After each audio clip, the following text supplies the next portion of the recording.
I stared at my sister's open mouth, observing her light, fleshy gums. Her adult teeth were beginning to grow in, strong and permanent, and soon she would have breath like mine, rife with the smell of cola and strawberry toaster pastries. Mandy was practically yelling at me, hence my ability to see her maw in such detail, even sitting back on the couch. Play with me! Play with me! Please! She clenched the sleeve of my sweater and tugged on it. A part of me wanted to snap at her for wrinkling my clothes, even though that was not something I cared much about. When you're annoyed with someone, you reach to find any reason to bark at them. I just shrugged her hand off and clenched the rounded controller of my Super Nintendo. I jammed the buttons, forcing Donkey Kong to jump over barrels and tubby crocodiles. This was all I wanted to do. This was all I ever wanted to do. She had her passions, so why couldn't I have mine? Mom always took her side, forcing me to play with Mandy, especially when I was enjoying myself. Or at least, it always seemed that intrusive. Mandy reached for my sweater sleeve again, and I pulled away from her reach. I didn't look at her. I just continued mashing buttons. I could, however, see her pouting from the corner of my eye. I'm gonna tell Mom. Don't. Then play with me! The horse game! Please! I won't tell Mom anything if you do. I paused my game and turned to face the window to the right of the couch. Ugly stiff yellow curtains hung at the sides, and I could see the small teardrops of rain streaking down the window. It was midday, but so very gray out. I motioned toward the window. You really want to go out in that? It's pouring out. It's disgusting. It probably smells like molding socks out there. No, it doesn't. The rain smells good. It's like 100 degrees out. The heat and the rain mixed together makes a terrible smell. Like a wet fart. You want me to tromp around with you in a wet fart? You're being a wet fart. I narrowed my eyes at her. Real original gummy. Her lips quivered, tears lining her eyelids. She was quite self-aware and sensitive about her missing baby teeth. She shoved away from the couch and yelled for Mom. I sighed angrily and threw my controller down. I needed a drink. Not alcoholic, but carbonated. I dragged myself to the refrigerator, pulled open the rounded metal door, and leaned inside. I snatched up the glass bottle of cola, one of the last we had in the fridge. Right there, I twisted the top and took a dip back, taking several full slugs. When I pulled the bottle away, I smacked my lips, savoring the sweet drink, then belched. Andy John Pereshaw! I froze. It was frightening when they brought out the full name. I looked to the hallway, the small narrow straight that led to the bedrooms. It was as if her voice had come from the depths of the void. Yes, ma'am? Don't you yes, ma'am me! Plaid pajamas and pale arms came tromping out from the dark halls, and soon came my mother's frowning face, her hair wild. I put the cola back in the fridge almost on instinct. She looked an ocean more angry than I thought she'd be. All because I didn't want to play with Mandy? The little scrub herself was tumbling on my mother's heels. Her bottom lip was puffed out, a failing mimicry of our parent. Mom stopped before me, then closed the open fridge door with one slender arm. You want to explain yourself? Not really. Andy, she was almost growling at me. Come on, Mom. You're accusing me without a fair trial. My attorney's not even present. Stop with the theatrics. You can't just call your sister horrible names because you don't want to play with her. You could just tell her no, or ignore her. I won't have name-calling in this household. I didn't start the name-calling. She did. And you know how hard it is to ignore her. My mom pinched her eyes, shaking her head. She knew I was right. She just didn't want to admit it in front of Mandy, who was staring at me, a subtle smile on her face. She thought she was winning. And ultimately, she did.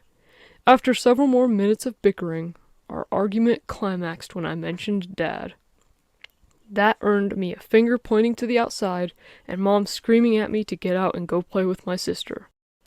She even dropped the F-bomb in there, which made both me and Mandy flinch. Mom stood over us both as we shoved on our muck boots silently. Once we were outside, Mom slammed the door on us, and we both just stared at the door. "Huh?" Mandy said. "Did she lock it? Are we locked out?" I just turned away and rolled my collar further up my neck. "If we are, it's your fault." Mandy looked at me, and I told her that she better not cry. "The horse game?" she said innocently. Now, I was pissed. I could have been inside at this moment playing Donkey Kong Country till the cows came home, sipping soda. Instead, I was outside in the light showering rain, possibly locked out of the house. Mandy had even got me in a fight with my mom, which wasn't ever pleasant to me, as me and my mom were close. If anything, our biggest problem with each other was Mandy. She coddled her, and that annoyed me. It was okay when she was really young, a baby. Hell, even a toddler was expected to be looked after closely. But Mandy was 6, fully capable of existing without pampering or my mom talking to her in a high-pitched baby voice. It was cripplingly annoying, to the point where I sometimes wondered if Mom was actually performing some kind of self-humiliation ritual. I never remembered her babying me so much. With all this in mind, even with me being stuck out here with her, I had a terribly hard time saying yes to any game she wanted to play. But what else was I going to do? I could tell her I wanted to be alone all I wanted, and she'd just follow me around, continuing to annoy me until she got what she wanted. It was her ultimate weapon. Crippling annoyance. The best I could do was play along and then ditch her when she wasn't looking. "Fine, but can we play hide and seek instead? I'll even let you hide first." No, I want to play the horse game." "Ugh, come on, Mandy, that game is boring. All we do is run around a lot." "It's not boring, it's fun. Come on, Mandy, let's go up to the hillside." Mandy jumped off the porch, her boots squishing into layers of mud.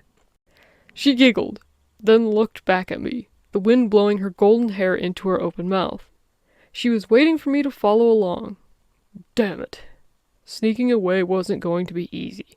I sighed and tromped off the rickety porch, a part of me hoping I would break the steps with every stomp. I followed Mandy up on the hill on the edge of our property, near the woods that sat at the foot of Cattenbury Hill. We lived in a trailer house that my dad had bought for us, along with a single-acre property. It wasn't in the woods, but it was very close to it, about a mile away. We lived at the end of a dirt road, a good distance from any neighbors, and a 30-minute drive from town. I used to spend a good bit of time up in the woods when I was younger, following deer trails and collecting snails. I did this all alone, even being so young, because even when Dad was around, Mom still had her hands full with the house duties. Those were good times, when it was just me. I had fun in the woods, on the small wavy hillside. I could be as loud and wild as I wanted. When Mandy first came along, I had a playmate to take with me up into the hills. She was younger, frankly dumber, hence more fun. She didn't worry about the silly names we called each other, and when she got hurt, she shrugged it off because she hadn't yet realized that whining and crying would gain her attention. Like many young girls, she was entranced with horses. She thought they were wonderful, graceful, amazing creatures. I didn't agree. I thought they were smelly and far too large and skittish to be graceful. But it didn't matter, because Mandy's love of horses sparked a game to play that I enjoyed at the time. The horse game was a fun runaround game, where I played as a cowboy and Mandy played as a wild horse. I had to run around and lasso her and catch her. There was a large bramble of bushes on the west side of the hills, and that was sort of the finish line. If Mandy got to those hills before I caught her, she won. But if I did catch her before the bushes, I would win. I guess it was kind of our version of cops and robbers. It was usually fun for a couple rounds, then I would get bored. But Mandy never tired of the game. Now in the present, thoroughly sick of my sister, I walked behind her up the small grassy trail leading to the woods. The grass surrounding us was an ugly yellowish brown, and it was all wet and keeled over. It was late spring, and yet the ground around us still seemed very dead. Because of the heat of the day and the light rain, a creeping mist crawled across the hills, around the bases of trees and bushes. Mandy dragged me far out to the center of the woods, among many tall pine trees. She stopped, then ran around in a circle, her arms out. "Isn't it nice out here?" "You don't need to shout," I said glumly. She faced me and pointed a light pink digit at me. "All right, you be the cowboy, right?" "You know, cowboys wrangle cattle, not wild horses. This stupid game doesn't make any sense." "It's not stupid," she exhaled sharply. Are you gonna play with me or not?" I nodded in defeat, though I mumbled that it wasn't like I had a choice. "All right, I'm going! I'm running away!" Mandy ran off, her curled arms in front of her, chest spurring forward to emulate a galloping equine. I just watched her go. She ran between some trees, disappearing for a second before emerging from the other side, still at a full run. I shook my head and threw up my hood. Under the trees, the water really started coming down, the trapped rainwater slipping down in great dumps on occasion. I tromped off in the opposite direction from Mandy. I just wanted to be alone and cool off for a minute. I wrapped my arms around trees as I passed them, and watched from above as I pressed my rubber boots into the soggy moss. Somewhere along the line, I picked up a stick. I swung it back and forth in front of me, whipping bushes and short tree branches. Eventually, I found myself on the other side of the hill, which was a rocky outcropping. A big stone seemed like it had burst from the ground. In a moment of action, I ran up to the rock and jumped on it.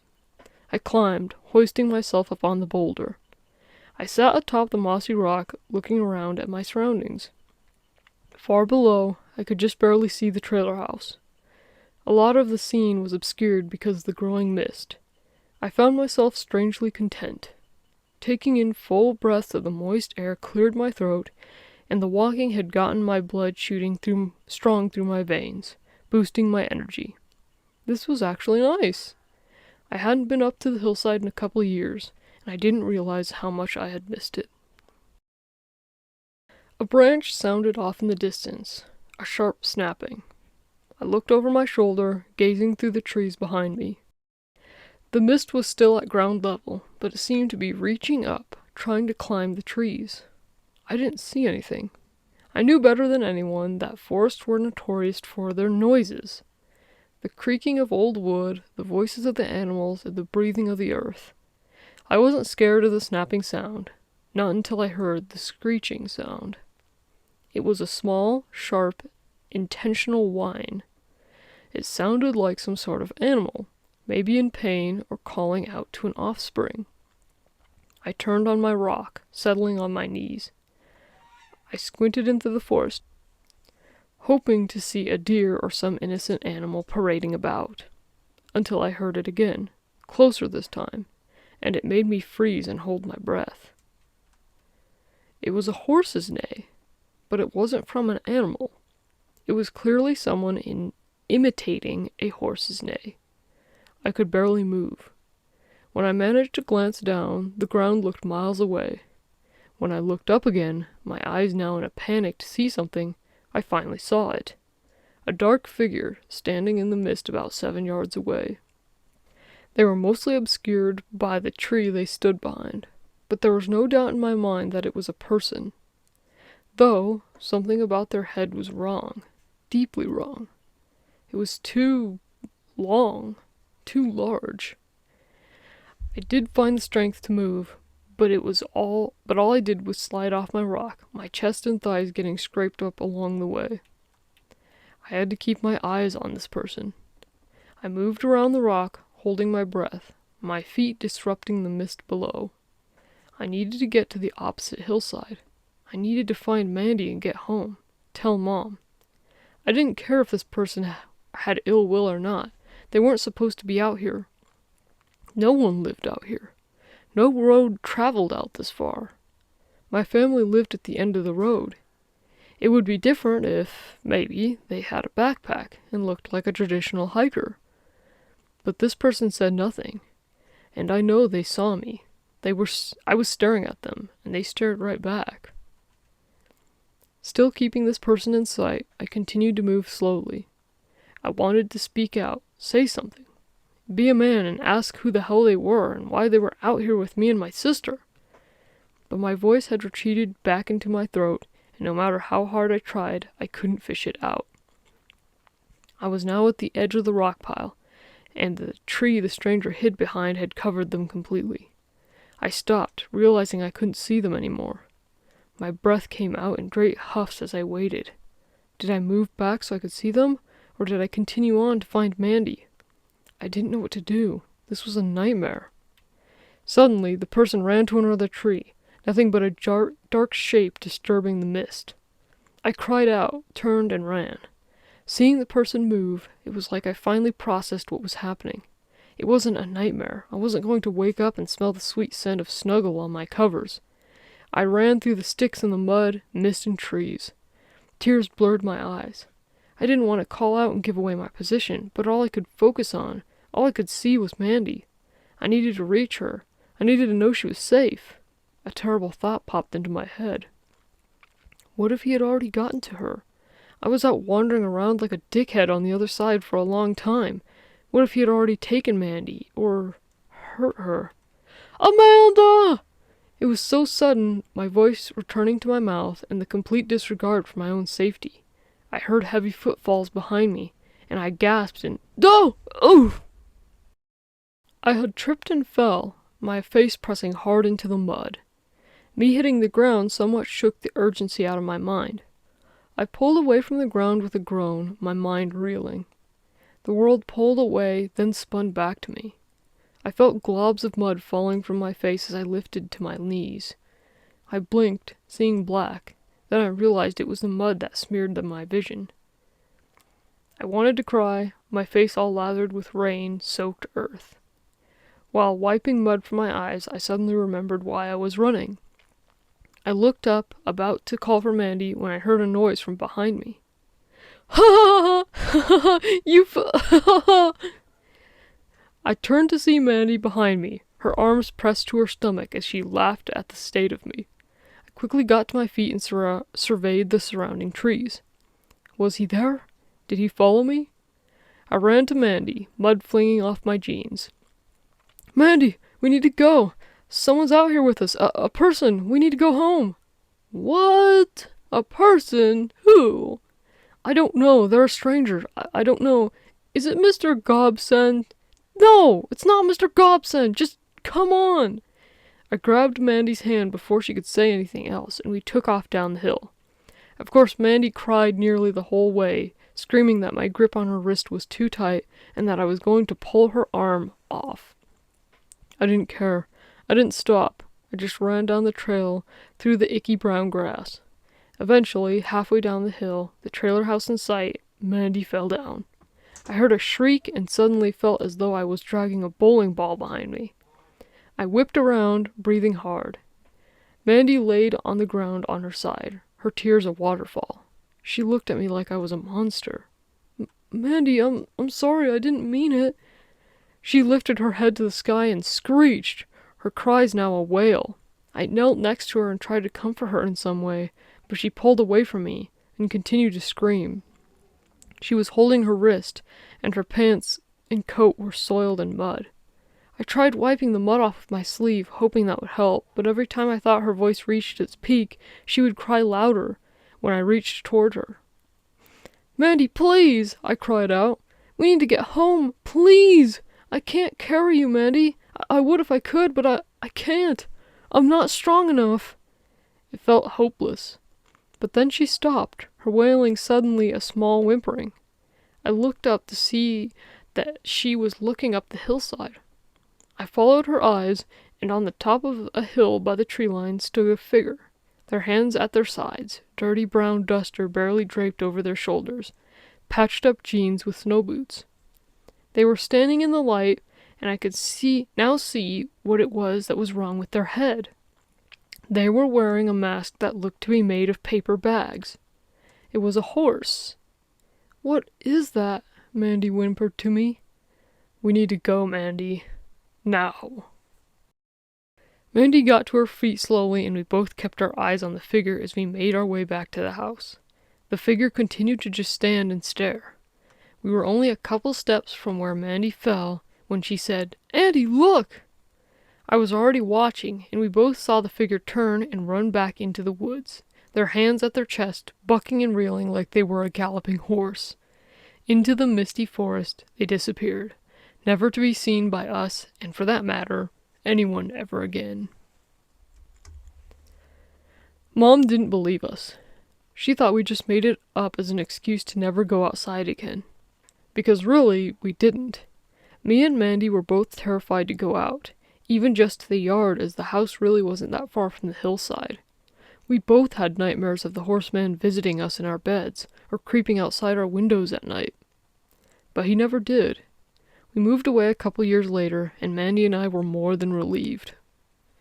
I'm an older man now, and this memory is still fresh in my head. I never went into any forests, never frolicked by any trees.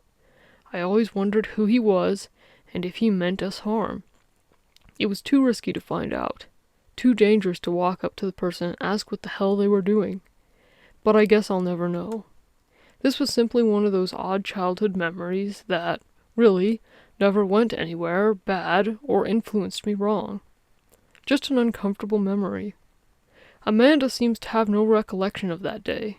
She remembers us being afraid of the hillside, but she can't remember why. It's funny, she doesn't even remember the horse game.